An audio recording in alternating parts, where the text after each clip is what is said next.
Hey, what's up, guys? Welcome into the Big Friday Kickoff podcast. I'm your sports director, Emily Cochran. Joining me is the man himself, Robert Restadio. We have made it to week 11, the final week of the regular season. I can't believe it. Can't believe we're here. But it's starting to feel like that outside, you know. It's starting to cool down. It's that nice fall weather. It's starting to feel like actual high school football should feel as we get ready for playoffs next week. But before we get into all that, we got to talk about some of these matchups from last week. There were a few upsets. Yeah, you know, it's that time of year where the temperature starts changing. I'm never fully prepared for it, but, you know, it does feel like football out there right now. And the playoffs are right around the corner. So before we get into everything, and we'll mention this again at the end, next week's episode will be a full playoff preview breakdown. We will talk about every team that all of our Region 1 teams are going to be playing, have a little stats and info for you. I've got the distance between the schools, how far each team's going to have to drive, all that good stuff. So, can y'all tell that Robert does not sleep? Yeah, that's right. He takes no time off. We're going to be doing a deep dive into all these matchups we'll have coming up here in the first round.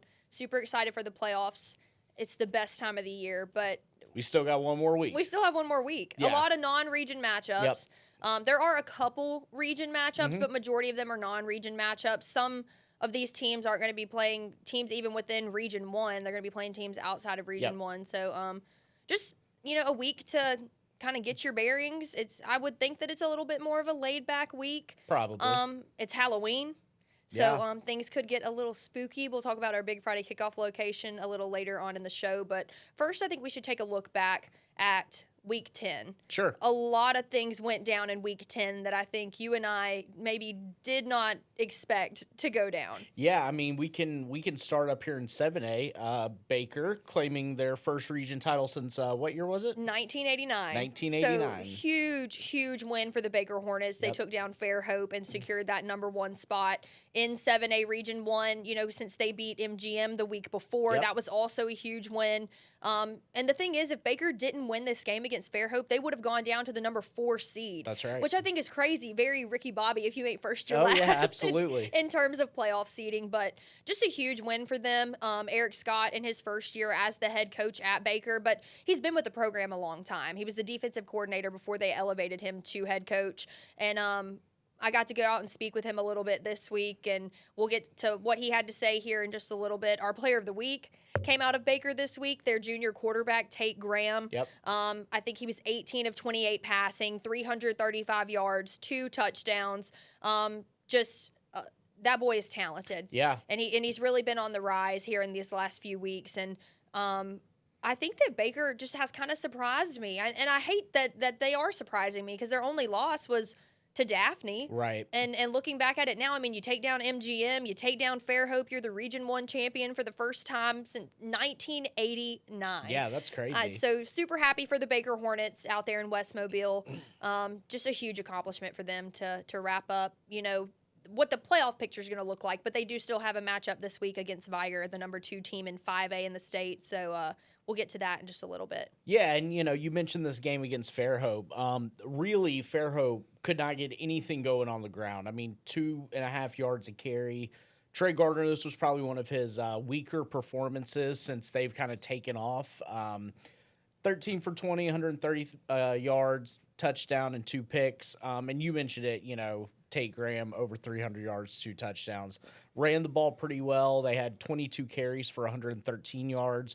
Graham attempted 24 passes, so about as balanced of a split as you could have as an offense. And they just executed real well in this game. I mean, 35-10, that, you know, you're kind of taking care of business against somebody when you beat them like that. So I think we expected that one to be a lot closer. Just based absolutely. On, I mean, the way Fairhope performed against Daphne the week before. They kept it close against MGM. Right. We were just really expecting a different, maybe not a different outcome per se, but I expected the Pirates to play differently in this game. Sure. Trey Gardner was our player of the week before. Yep. So, yeah, it's just one of those things. It was the difference between getting to host and having to go on the road. And as we know, it's you want that home field advantage in the playoffs because you want your home crowd. You want them to show out. You want to have your full band to keep things loud and keep the opposite team on their toes. So this is big for Baker. Very big for Baker. But also, I mean, Fairhope going to the playoffs is a big deal in the first place because we know how difficult it is in 7A once you get to the postseason, these teams that you go up against. Yep.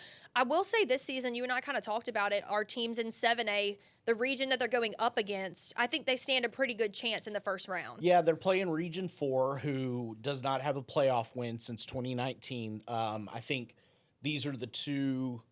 Our region and Region 4 are traditionally the regions that get knocked out first in the playoffs. So, you're kind of looking at a situation where you're playing the two weaker. I don't want to say weakest because I don't consider our region to be weak. I just think that 7A in general is very, very strong. Yeah, and the thing, so they play Region 4. The thing with Region 4, though, is that they are the farthest. They're the most north. So these are like the Huntsville teams and those kind of teams. So the teams traveling. Fairhope and Daphne. Yeah, that could be a little bit of an issue. But I think the talent of our teams should win out in this. Listen, we struggle sometimes just to get a win in 7A down here. Yeah. I think you're looking at a situation where you may get 2, 3, possibly even 4. So things are shaping up well for our 7A teams. Just to round out the week, Daphne took care of Robertsdale. MGM took care of Davidson. MGM will be the 2nd seed, Fairhope the 3rd, Daphne the 4th. MGM, Fairhope, and Daphne are all off this week, and you mentioned Baker plays Viger. At home, and that is the biggest game this week in 7A. I will say in 7A this season, just looking at our teams based on previous seasons, I think this is the strongest that all these teams have been. Right. Based on what we've seen, I think that their offenses look better, their quarterback play looks better, even on defense they look better, special teams they look better. So I think just all the way around, just playing really complimentary football, and I think that's going to serve them well as they go into the first round. And I think each team has a chance to make a pretty deep playoff run. Once you get, you're going to go head to head with teams like Central Phoenix City, Thompson, Hoover.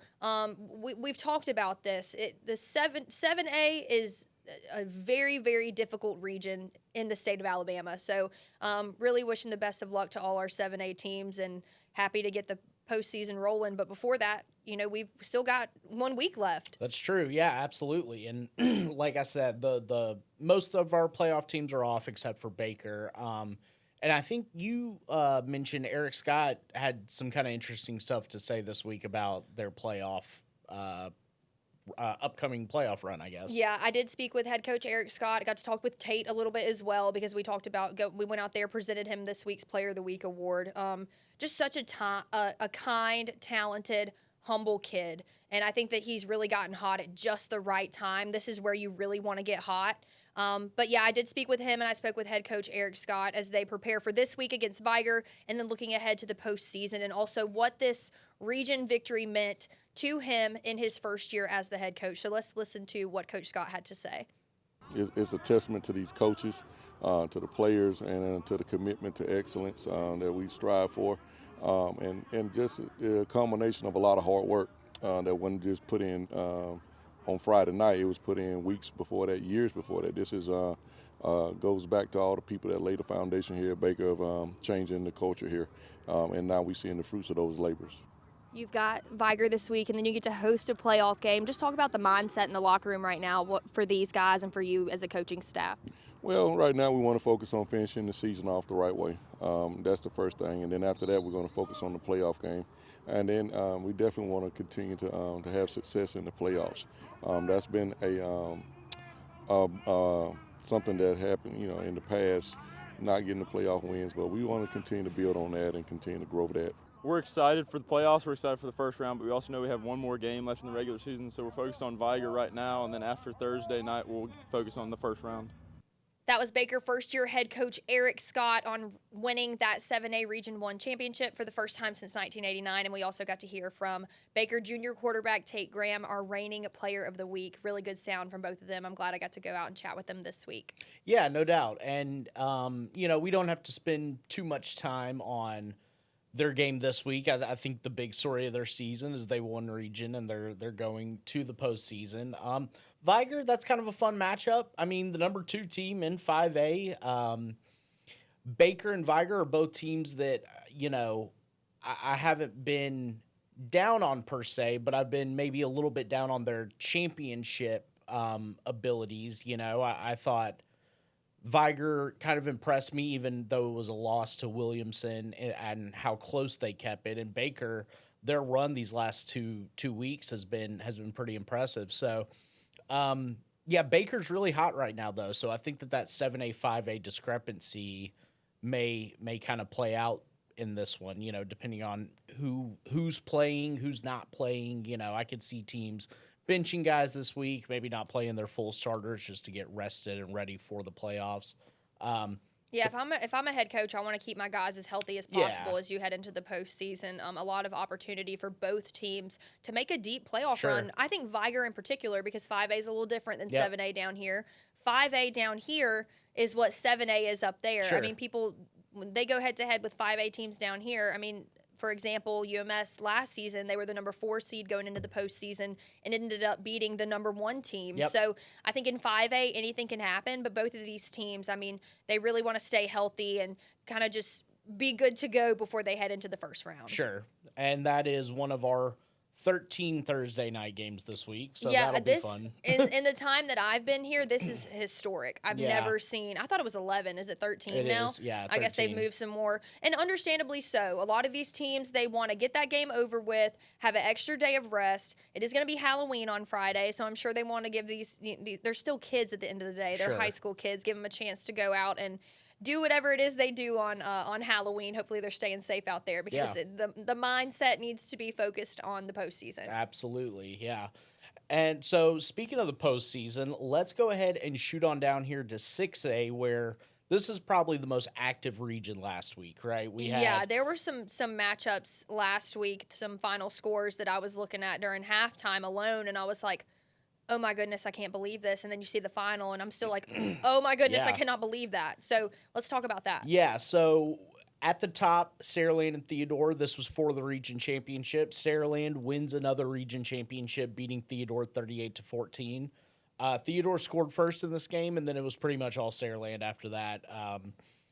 This is just, we're getting used to Saraland. You know, every week we try and talk ourselves into somebody else that they're playing, and every single week Saraland takes care of business, which is exactly what they did here. Yeah, I mean, we talked about it last week. The keys for Saraland to stop Theodore, we're going to be stopping that run game. Right. Kendrick Abel, their number 1 running back, and then obviously J.J. Bush, who runs the ball a bit too. He's more of a defensive guy out there playing linebacker, but we knew if Saraland could stop their run game, they were going to be just fine. And compared to other teams Saraland has played, if you look at that final score, I would say Theodore, you're looking at it, you're like, uh-oh. But still, I mean, it was closer than a lot of the other teams that Saraland's played. So you got to be proud of that. But yeah, Saraland secured that number 1 spot. They're gonna host. Theodore, number 2, they're also going to host, but it kind of changes who you're going to go up against. Saraland will go up against the number 4 team. Theodore will go up against the number 3 team. So, congratulations to both of those teams for making it to the postseason. This is a much different year for Theodore than it was last year. Last year, they were on the outside looking in. Yep. So, I mean, Saraland, they've been the number 1 team. They've won a region championship for the last however many years. Yeah, that's. I was just thinking about that, actually. We knew it. They had not lost a game at home since, I think it was October 6, 2020 against Spanish Fort. That is a insane at-home record. Yep. Spartan Stadium is a very, very hard place to play. I think that also adds to it. They had that home field advantage with a record like that. It's hard to go in there and upset the number 1 team in 6A in the state. So yeah, absolutely. That's just, I think we kind of both expected it to play out just the way that it did. Mm-hmm. Yeah, so Saraland claimed your region title. Theodore slots right in there at second. And then the thing everyone was talking about all week was this 4-way tie that we had between Gulf Shores, McGill, St. Paul's, and Spanish Fort. And it kind of sorted itself out last week. We thought it was going to it was going to go into this week. Right. We thought this St. Paul Spanish Fort matchup, which is this week, was going to mean something. And Blunt goes out and plays spoilers and beats St. Paul's 34-28, knocks them out of the playoffs. McGill takes care of Spanish Fort 45-32. And Gulf Shores and McGill just have to beat Murphy and Baldwin County this week, and they're in the playoffs. Yeah, I think that they're pretty much a shoe-in for the postseason. Yeah. We know the opponents that they're going up against. Murphy hasn't won a game this season. Baldwin County, I'm not sure if they have won. It was against Murphy, I believe. Yes, Did they beat Blunt?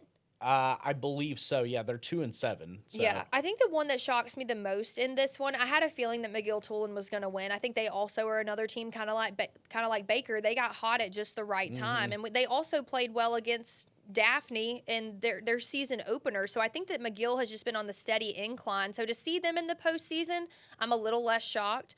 But yeah, I think that St. Paul's not making it to the postseason is a little more shocking to me. That loss to Blunt, I mean, that's just what happened. Yeah. What happened at St. Paul's? The wheels just kind of ran off. Like after they lost that game to Theodore, like for Theodore to come back and beat St. Paul's, I think it was 42-41.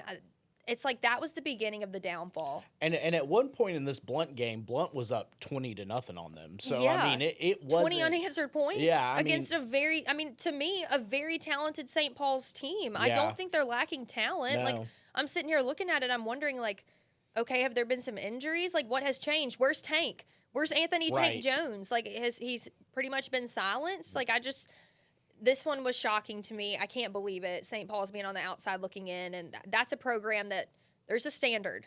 You win championships at St. Paul's. So I think it's just kind of, I did not expect this from the Saints. Right. So they're going to be on the outside looking in.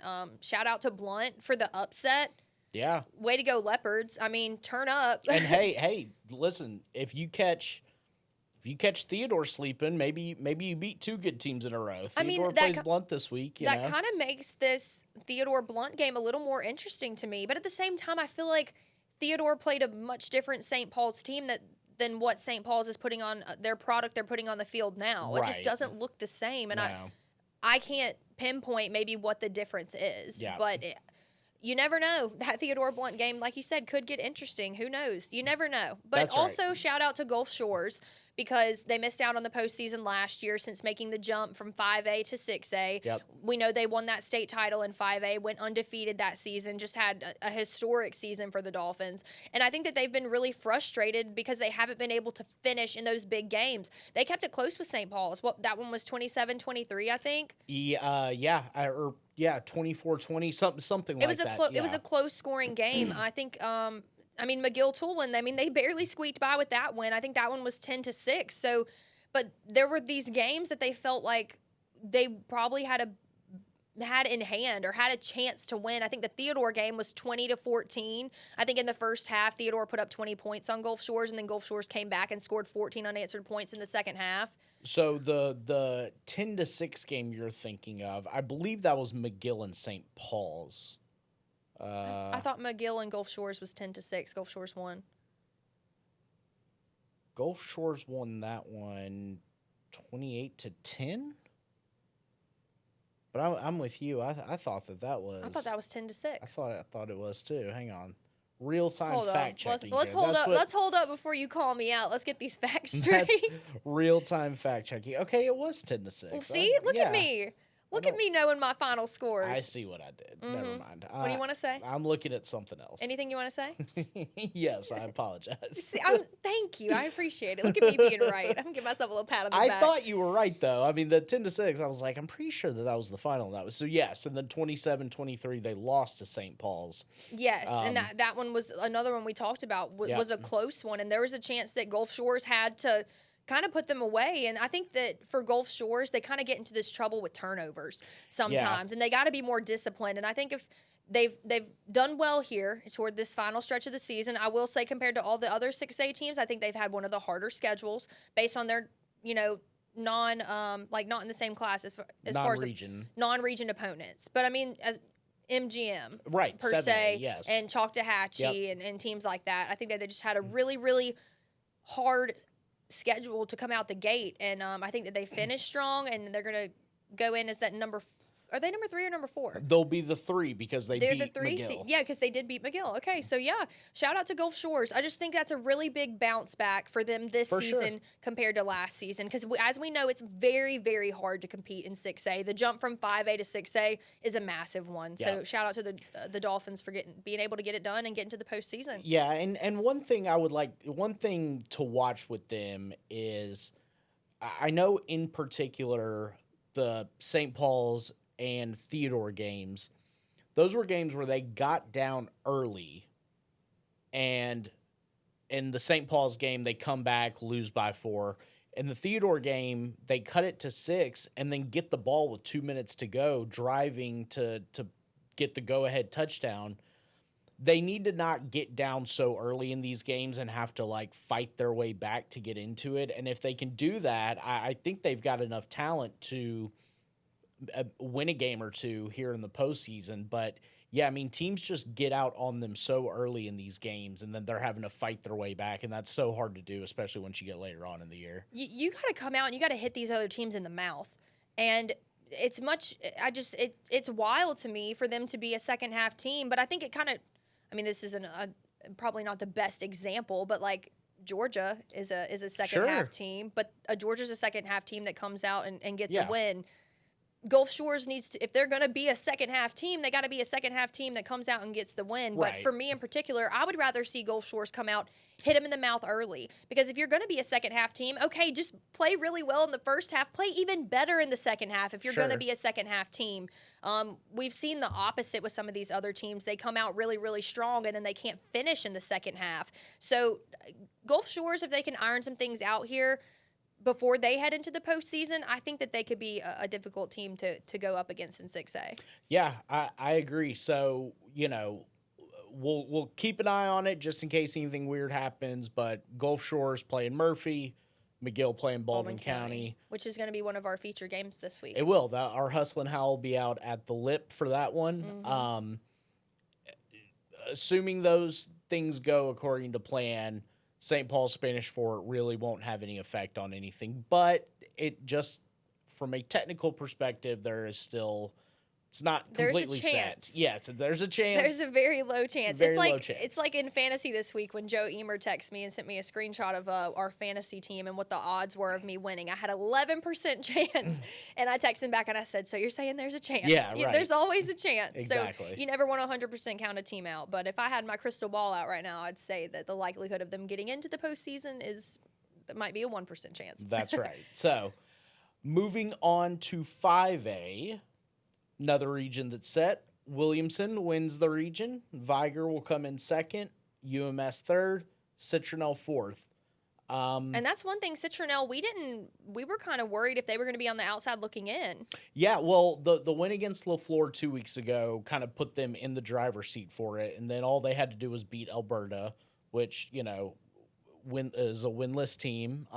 They might get their first win this week. Could get their first win this week against Marbury. So, shout out to the Warriors. But yeah, other than that game, you know, UMS beat Faith 51-6. Viger beat BC Rain 28-6.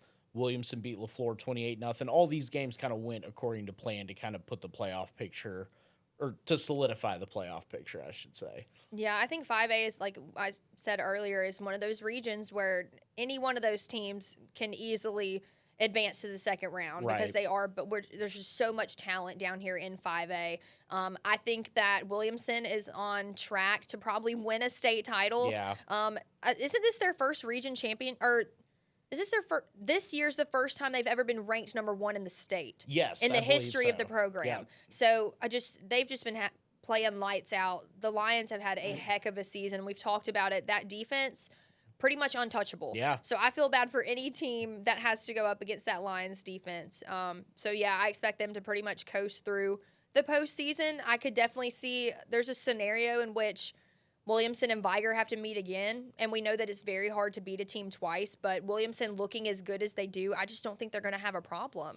No, I don't think they will either. I mean, again, you know, I think we probably, I haven't looked for one. I probably should check on the status of Jalen Scott, one of their talented defenders who went out against Viger.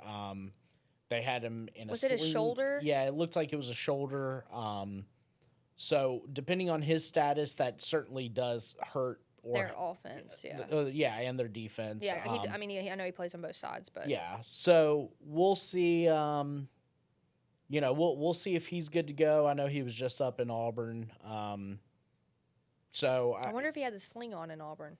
Yeah, it's a good question. Curious. I guess we'll see come kickoff time. It doesn't look like it, so no. maybe he's good to go. Maybe he's healed up. You never know. We mentioned Viger Baker this week. The only other interesting game in this region that's going to be fun is UMS St. Michael. I'm so fired up for this one. I hate that it's a Thursday game. I really do. Yeah, another Thursday game. I really want to go out to St. Michael for Big Friday Kickoff. Right. Like, I think that would be a fun Big Friday Kickoff location. I was hoping we get a chance to see Phillip Rivers mowing the grass before the game started. Right. But, yeah, I just think this is going to be a really good matchup. I think St. Michael got the win in that one last year. And I mean, this is a very different UMS team this season because it's that chaos on grass element. You're not going up against a traditional Terry Curtis team. So I just think this is going to be an interesting matchup. Our Dacian Smith is going to be out there for that one. This is kind of our Thursday night feature game. We're also going to be out at Viger at Baker as well. And then I'm going to be shooting St. Luke's at Cottage Hill. Yep. So we just have a lot of Thursday night action, but I do think that the game I'm really going to be keeping an eye on is that UMS St. Michael game. I just think it's going to be so good. Yeah, a sneaky good quarterback matchup, right? Max Fowler against Gunnar Rivers. I think that's going to be kind of fun to see sort of how that one goes.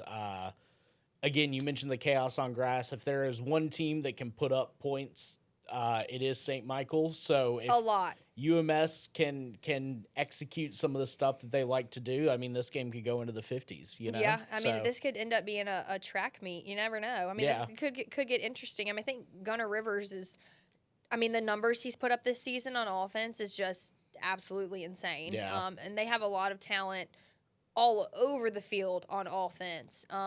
Tucker Tomlinson, Brody Jones, Noah Moss. I mean, they really, really have it this season. I think that they're probably on track to win a state title. I think they're going to end up probably going head to head with Jackson again, of course. But I don't know. St. Michael it doesn't seem like they can be stopped by anyone, and I could see them potentially beating UMS again this year.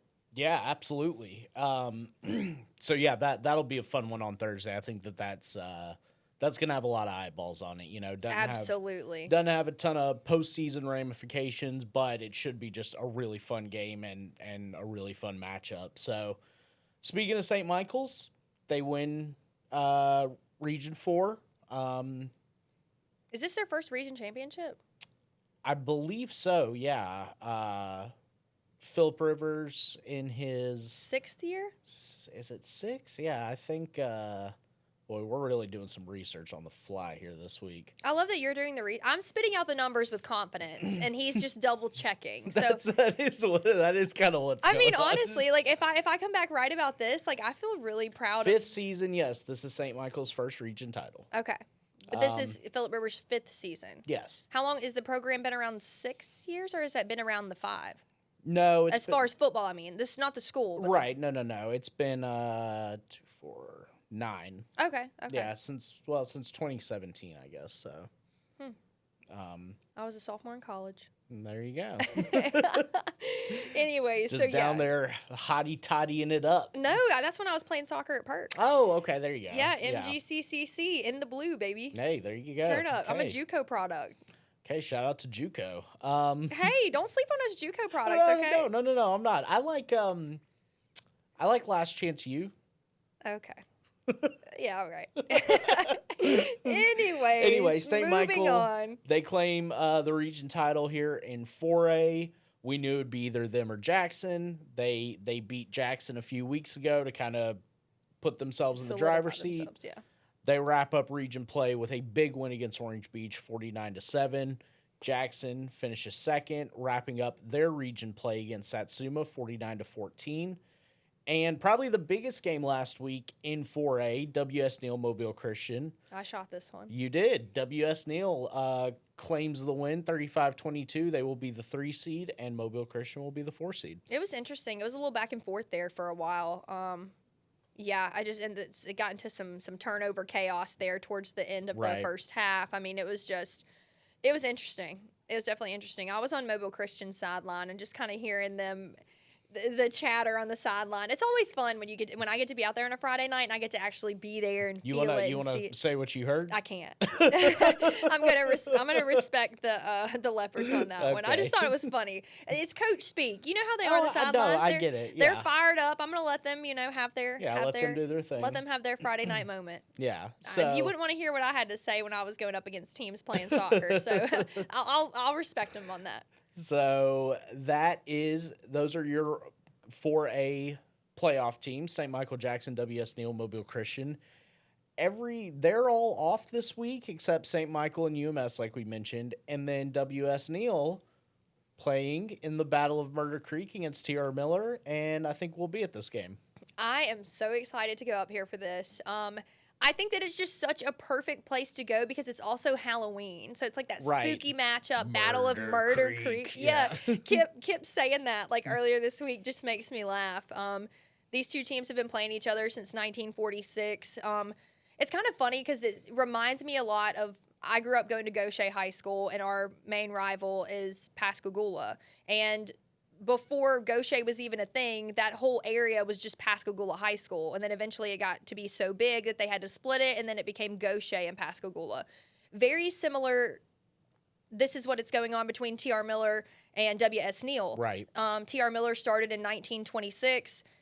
For 20 years, it was East Bruton and just Bruton. I want to say West Bruton, but it's not that. It's just Bruton and East Bruton. Yeah. It was just all one big high school. And then in 1946, they decided, okay, too many kids. We need two high schools. They decided to build W.S. Neal out there in East Bruton.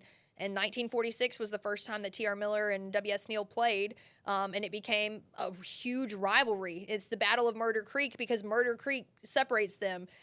There was a historic massacre that happened there in 1788, so that's why Murder Creek is called that. But it's basically the split, like right down the middle between East Bruton and Bruton. So we've talked a lot about this today in this matchup and this rivalry.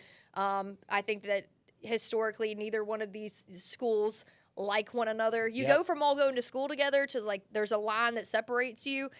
This is a historic rivalry in the state of Alabama. I think in the country, like Battle of Murder Creek. Yeah, you can't beat that name. You literally cannot. I mean, it's just, I think it's just perfect for Halloween. So we're super excited to go out there and see this matchup. Historically, T.R. Miller definitely has the leg up in this one. I can't think of what the overall record is. 59-23. Yeah, 59-23. Yeah, that sounds about right. And I think T.R. Miller's won it, since 2018? Yes, yep. So, but this could be a year that W.S. Neal gets it. Oh, W.S. Neal absolutely. really, they really do look good in 4A Region 1. I think the two hardest games that they had this season were against the number one team, St. Michael, and then, of course, Jackson. So I think this one could be a little interesting this season. We'll have to see. But as we know, and we've talked about rivalry games before, it could get chippy. Yep. And I fully expect that to be the case here. It's also Halloween, and it's just going to be one of those ooky, spooky matchups. Yeah. So we're definitely looking forward to this one.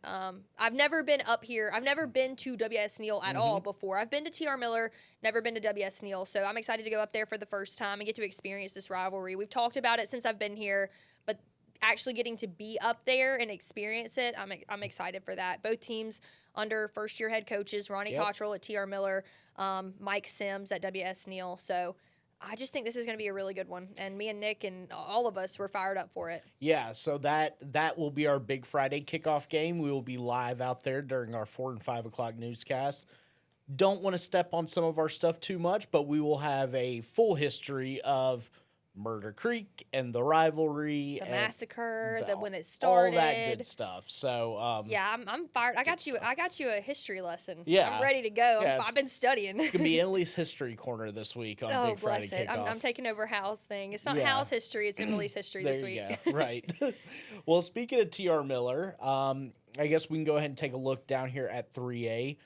Bayside takes care of T.R. Miller this week. Yeah, they did. Wrap up the region. I think we both thought this was going to happen. Bayside has been I'm telling you, Bayside looks good. Been a favorite of the podcast here. They are. We like our Admirals. We do like the Admirals. They'll wrap up their season against 2A Tuscaloosa Academy. That's going to be our game of the week. Where Dacian Smith is going to be. That's right. Tuscaloosa Academy, ranked 7th, I believe, in 2A. So this is... Are they Region 4?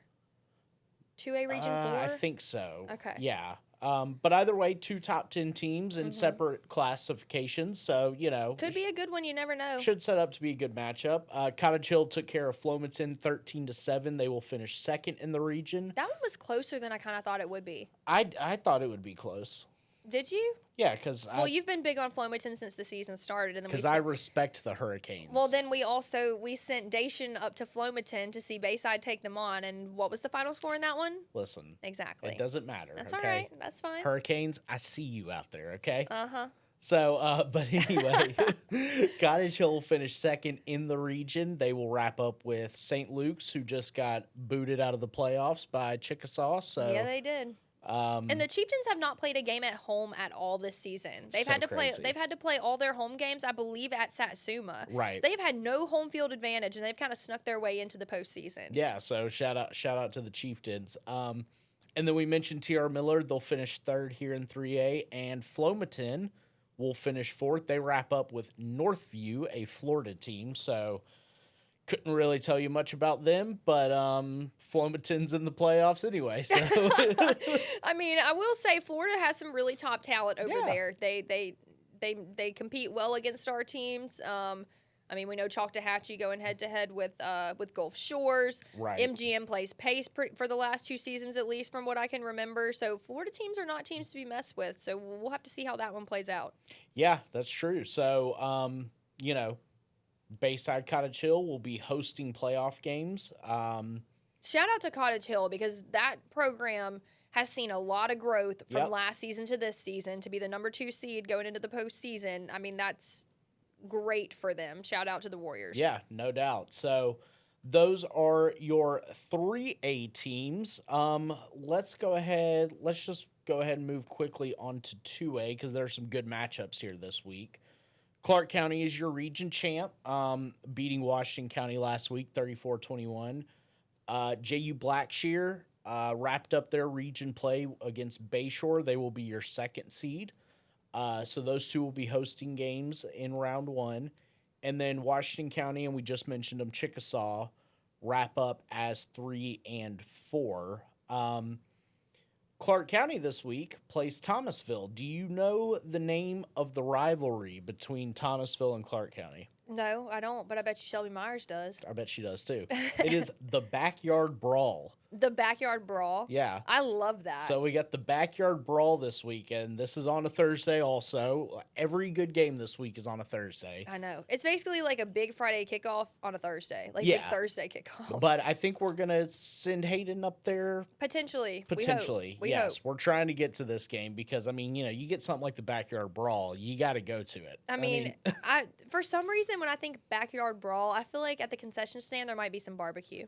Oh, I bet you could find some barbecue, some Connecticut dogs. I bet you could find sounds like Leroy. Yeah, some turkey necks. I bet they got all kinds of good stuff up there. Yeah, absolutely. That should be a good one. I think Clark County is just, they've really turned their season around from kind of how they started to how they finished. Yeah. I mean, Jason Massey doing what he does. If there's anything he can do, it's lead a program to success. We've seen him do it at Leroy. He seems to have done it this year at Clark County in his first year as the head coach. That's right, yeah. So that should be an interesting game. Chickasaw wraps up against Satsuma. I guess that's kind of a home game for both teams based on Technically, it's supposed to be a Chickasaw home game, but since Chickasaw has been playing all their home games at Satsuma, I assume they're just going to play it at Satsuma. Well, yeah. I mean, I don't because know. Chickasaw doesn't have a home stadium right now. It's under construction, so yeah. There's no need to go anywhere else. You know? I mean, no neutral location. Would they? I don't even know if they would decide to do that. Or yeah, I don't think so. See that being a thing. No. So that game will most likely be at Satsuma. 2A wraps up the exact way it was last year, except last season St. Luke's beat Chickasaw in Week 10, and they got the last playoff spot. So it is the exact same order as last year, except Chickasaw's in and St. Luke's is out. So no, outside of Clark County, no real big matchups this week for any of the playoff teams. Washington County plays Fruitdale. That should not be too difficult for them. JU Blackshear wraps up against Jay. Florida team. A Florida team, that's right. So, I couldn't tell you much about him, but you know. We're gonna get in trouble. So anyway, that's 2A. Yeah. 1A. 1A. So we just let's talk about our Big Friday Kickoff Okay. location last week first, because Leroy is that number 1 team in 1A Region 1. They went head to head with Millry last week, the Battle of County Road 34, and we went out there for Big Friday Kickoff. Might be one of my favorite locations. Yeah. And I did have fun at Citronelle because they fed us there too, but when we were out at Leroy, there were rumors we were going to get Kaneka dogs. That's all I was thinking. We're just going to get Kaneka dogs. So in our first hit, during the 3, Nick and I were talking about, I think we have some Kaneka dogs in our future. Well, Josh, who he cooks for the team, and was cooking that night because they had just celebrated their 600th win in program history. They had a lot of former head coaches come back and be celebrated that night. It was their final regular season game at home. So it was just a big night of celebration. So Josh was cooking for the team and everything. He heard us talk about Kaneka dogs because he was watching the broadcast. Well, he's literally over there cooking, like right there. And he walked up to our set, and he was like, "Hey, y'all, like, I know y'all said something about Kaneka dogs." He said, "Would y'all like some deer sausage? Would y'all like some ribs? Would you like baked beans? Would you like potato salad? Would you like some smoked chicken?" Let me tell you, Coach, fill up that plate and bring it on my way, because I was just like, I'm never going to turn down a good plate of food like that. And they were so generous. They brought me back a heaping pile, a plate that was just had ribs and Kaneka dogs and barbecue, and it was one. Thank you so much for bringing me food back here to the station. Mm-hmm. Well, Robert is a little salty because actually no one brought him food They back. brought me nothing back. Well, number 1, because Hayden had to stay and shoot the game. And number 2, because Nick went straight to Fairhope to work with the band, and then I left straight from there and had to go shoot a game. Josh made my plate. I ate in the car on my way to go shoot a game from Leroy. So I'm sorry that the number 1 thing on my mind was not making sure that you got fed. So I apologize. But I will say, man. Good stuff? Oh, man. Let me tell you. I love my mom and daddy. I really do. And I love my mom and daddy's cooking. Good. I love their cooking.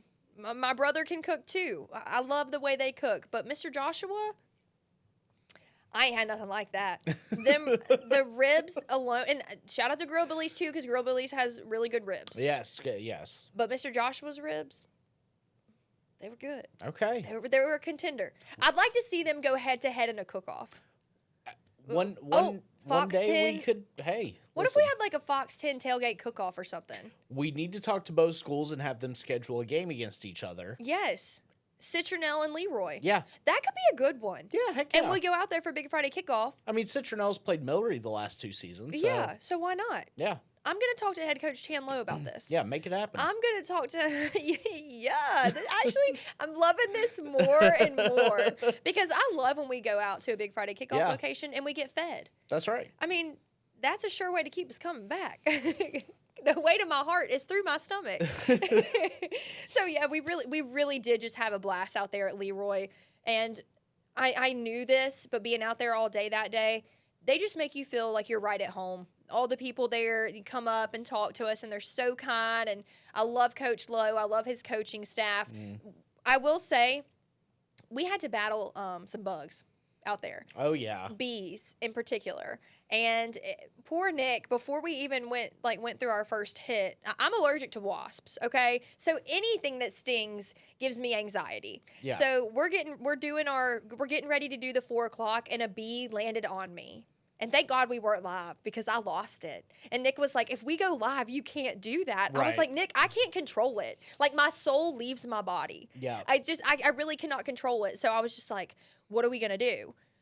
One of the coaches on the coaching staff brought us a fan. So we had a fan to help, like, keep the bugs away. And I was so grateful, because could you imagine me live on air screaming when a bee lands on me? I mean, listen, I want you to be safe, and, you know. I had my EpiPen. I don't want anything to happen to you. It's not bees. You would have laughed. Is that what you're trying to say? It would have made for great television. It would have been a good moment. I wouldn't have hated it. I'd have swole up. Look, no. You'd have swole up. Robert, I don't sound like. Look, I went out to Leroy and I brought Leroy back with me. What can I say? Well, speaking of Leroy, Leroy in this game wraps up the regular season undefeated, 10-0, beats Millery 51-14 to claim the region title in 1A. They are followed by Southern Choctaw, who finished second, despite losing to Sweetwater this week, 35-22. McIntosh will finish third because they won the head-to-head against Millery, and Millery will finish fourth. So those are your 4 playoff teams. McIntosh making the playoffs for the first time since 2012. Sweetwater missing the playoffs for the first time since 2000. So, yeah, that was one that we were like, uh-oh. Yeah. It's just interesting. It's just interesting to see, like, teams that historically make it every year, and then they have a year they don't. You're like, what happened? And, it's really great to see, especially for McIntosh, because the Facebook drama. Those kids have been there for years. Well, yes, that too. Trying to build this program up over the last 4 seasons. Are you being facetious? And it finally culminates, in their last year together. You're being so facetious right now. You're being so facetious. He's saying that because there is some social media drama right now. Yeah, there's some stuff. Between McIntosh and Millery. Yep. I think that, McIntosh, Millery had filed something against McIntosh, and the HSA said they couldn't find anything, so... I mean, there are some... I mean, we know. It's not a secret. We talk about it all the time. There is a high school transfer portal. There is. There's no stipulations on it. No. There's been no rules against it. So these kids are going to do it. I mean, if I'm a parent, you're not going to tell me where I can send my kid to go to school. If I move somewhere, and this is where me and my family decide to move for the best interest of my child and where I want him to play or where he wants to play, or she for that matter, you really can't say anything. Even if I don't move there, look, I'm sorry. This is supposed to be about kids having the opportunity to get a free education at the next level. If someone can put you in that position better than somebody else can, you should be able to go there regardless. I'm on the extreme end of not caring about these kids changing schools and doing all that because I'm more for the move. I think you should move. Yeah. I think you should live there and be with that community. If that's where you decide to go, you should move. Right. And I think that if you can't just hopscotch all around to different programs, because we do have kids that will be at one program one year, and then during the summer they might make 2 moves. We saw it happen this season. We've seen kids be at 3 different schools in 3 years. Yeah. That is one thing. It's a little obnoxious. If you're changing schools to go to a better football program that's going to put you in a better position to get a scholarship at the next level, I'm all for that. That is what it should all be about. Because, I mean, we have kids that, and we know it happens all across the country. There are kids that playing at the next level, like, that's how they make a difference to provide for their family. Yeah. How are you going to sit here and tell a kid that he can't go to a place that's going to put him in a better position to move on to the next level to provide for his family? Yeah. Who are we, number one? Who is anyone to decide something like that when it has such a big impact on these players' futures? That's right. And so that's our 2 cents about it. At the end of the day, I really don't have a say-so. I can sit here and talk about it, but I really don't have a say-so in the matter. But that is kind of what's interesting about the social media beef between McIntosh and Millery right now, because there's been some little memes and some graphics made, and which, by the way, it's funny. I think it's funny. I think it's hilarious. And I would like to know, because we were kind of laughing at it last night. Like, yes, it is funny, but at the same time, I would like to know what the HSAA is actually looking for, because I told you I think I know who the players were that they... I mean, you can see it. That they filed the complaint against? The information is available. Anyone with a computer can go Google and figure out who transferred from where, when they transferred. Some of these kids are still wearing their previous school's jersey in their profile picture. In their huddle profiles, They're not being sneaky. No, they're not trying to hide it. But at the end of the day, are they doing anything wrong? Right. So, I don't know if y'all can see this, But if you go they on could social not media, see that. Probably not. But there's a little Milry Wildcat with an AHSAA piece of paper, and he's sitting on a stool crying. And the Macintosh people had to have made this. Well, they did, because this is Macintosh. Yes. Macintosh High School Football. This is their Facebook page, and it says receipts hit different with like a bunch of laugh and cry faces. And if you haven't seen it and you can't see this, please go look at it. Yeah. Please do, because I live for the social media drama and the trolling and the whatever. I think that it adds a little more fuel to the fire for these teams when they have to go up against each other, because like it kind of creates like that little rivalry to it, and I love that. So I'm all for it. Talk. This game next year, we may have to. This may have to be a big Friday game. We might have to head out there. We might have to. I don't know how they're going to feel about the way we've just spoken about the high school transfer portal, but hey, if you'll have us, but we still support all of our teams. Yeah, we love all of our teams. Yeah, so. Like it's we're always going to choose Region 1. Yeah. Like, we love all of our teams, those that make it to the playoffs, those that don't. And it's just funny to see the beef play out, you know? I know, it really is. It's just interesting. To me, it is. But yeah, it's definitely because of this, this high school transfer portal. And for the foreseeable future, this is what it's going to look like until there's something done about it. But at the end of the day, I think we both stand pretty firm on the fact that, like, if I'm a parent, I'm going to send my kid where he or she wants to go and where we decide to move as a family. We're going to make a good decision for our family and our child's future. Yeah. And I stand on that. Yeah. Family first and our future first. And I get the whole loyalty and you want to stay, with your hometown community and your team and whatever. I get that. I get wanting to play for your hometown team. I completely get that. But if my child has a better opportunity for their future somewhere else, sometimes you make the tough decision. Yeah. Sometimes the kid doesn't even want to leave. Right. But sometimes you got to follow where the opportunity is. And we see it in college football now more than ever. We see it at the NFL level. And if we know anything, like, it trickles down from the top. Well, I mean, that's the thing about it, is that it's not this is how it is until someone decides to do something about it. It's this is how it is until it gets worse. Because it's only going to get worse. It is only going to get worse. So we don't get to make any form of legislation for the AHSAA. Right. So I mean, we're just happy to sit back and watch and eat our popcorn, and we'll just tell you like who's going where. Right. So yeah. It's definitely interesting. So that is your I think this is your week 11 preview. It's kind of a weird one because half the teams are off and the teams that are playing weird games. But next week, big episode. We're getting into the nitty gritty. We are going to preview all 28 playoff games. This might be a long one. Yeah, we'll tell you about your opponent, who they're playing, where they are, what they do well, how you match up with them, all of it. So if you start dipping out around 3/4 of your way through this podcast, you might want to stick around. Or if you just want to skip ahead to your region. You could do that too. You could do that too. Or if you're a completist, listen to the whole thing. So we would love that. Yes, we sure would. Because you can listen to us on Spotify, Apple Podcasts. You can catch us on YouTube and on our website, fox10tv.com. We're all over the place now, y'all. Yeah, on your way to work, you get through 7A and 6A, you go on your lunch break, get through 5A, you head home, get through 3A, 4A, and then maybe, let's stick around for 2A, 1A. Yeah, so, But anyway, that's what we're doing next week, okay? Could be a long episode, but I think it'll be an informative one. I think we got some good You're stuff. Excited about this one. Yeah. You've been working on this. You've been working on some graphics and some stuff to get together.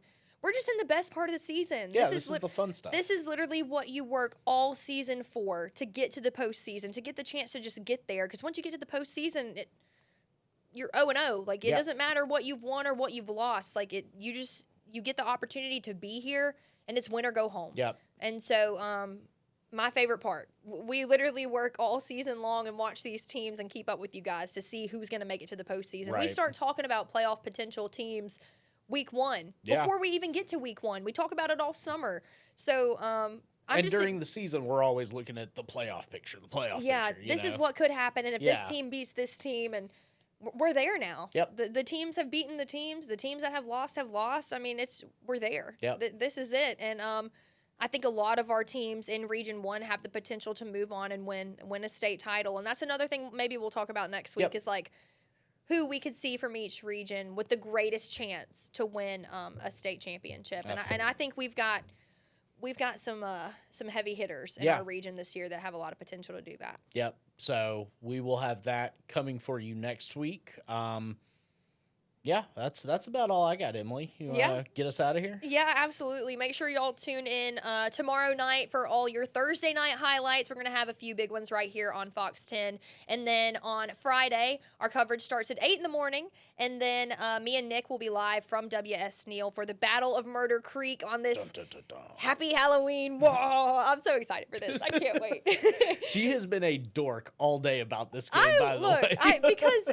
I love Murder Creek Halloween part of it all. Yes. I'm a nerd, okay? I'm very aware that I'm a nerd. I love Halloween. I love that it's called Murder Creek. Yep. I love the pageantry of a Friday night. Like all the components that you need for a great Friday, we literally have them this week. Yeah, it's going to be good. So excited for it. Me and Nick will start going live from WS Neal at 3 o'clock, again at 3:15, 4:30, 5:30. And then after that, Dacian Smith will have his extended Game of the Week preview show. Of course, Robert Restano and I will be on the Fox 10 Golf stream with your halftime update. We do have Game 6 of the College World Series. Here we go again. I made it pretty far into the show. I don't even think last week you hit the mic, but you hit it this week. Back again. Look, it's Halloween. Things get a little spooky.